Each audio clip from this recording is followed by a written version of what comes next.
Technology dehumanizes us. What is our identity? Sab theek hai, I'm fine. Gradually, it makes us to see the worst version of ourselves.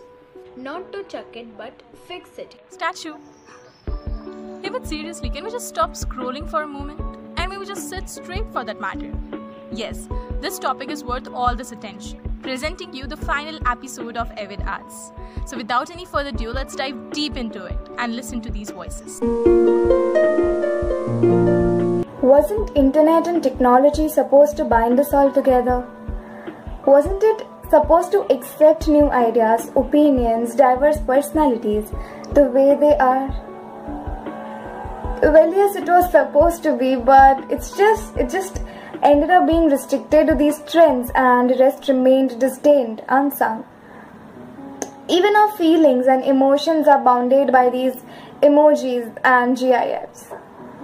Our chats still didn't convey those backspaced words. Technology dehumanizes us. This visual metaphor created by Jagrati Mahavir precisely put forward this thought. Open windows but no fresh air. Space to connect, but they don't really communicate. Who are we?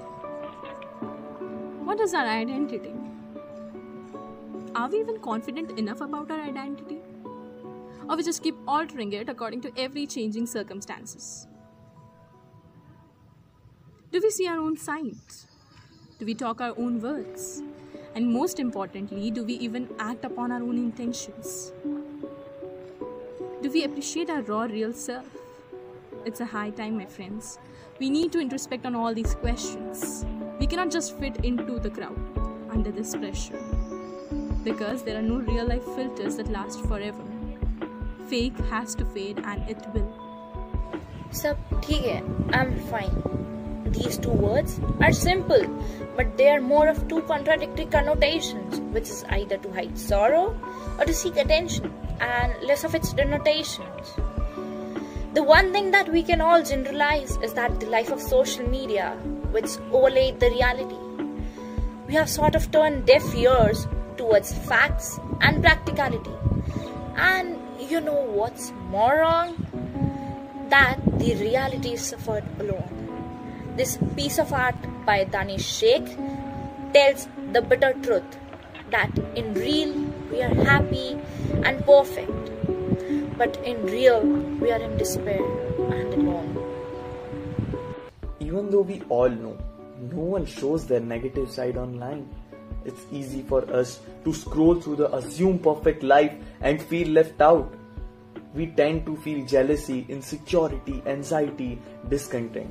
Eventually, we are pressurizing ourselves for not having that social media life. Anisha Nair shows the monster of stress wandering over us.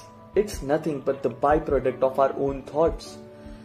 Gradually, it shows us the worst side of ourselves by digging up down into depression and anxiety.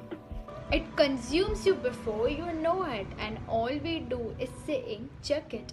Anurima Chauhan, through her art, appeals us not to chuck it but fix it. Here we cannot rely on time or anyone else to pull you out, but the max they can do is help you and support you. You are the only one who needs to get out of your negative thoughts. You are the only one who can ideally get out of the dark place. Meditate.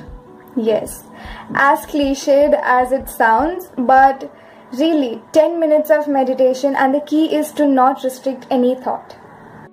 Maintain a journal, and after completing every task, note down your mood. Indulge in something that can distract you completely.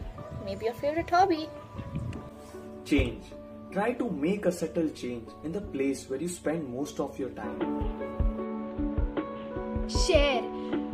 Don't go by yourself. That does not help. One more thing. We need to make internet, social media a better place. Stop bullying in the name of freedom of speech. Stop judging in the name of opinion. Stop trolling in the name of entertainment. Hashtag stop spreading negativity. Stop spreading negativity. Stop spreading negativity. Stop spreading negativity. Stop spreading negativity. With this, we come to an end of our Know Your Indian Art series.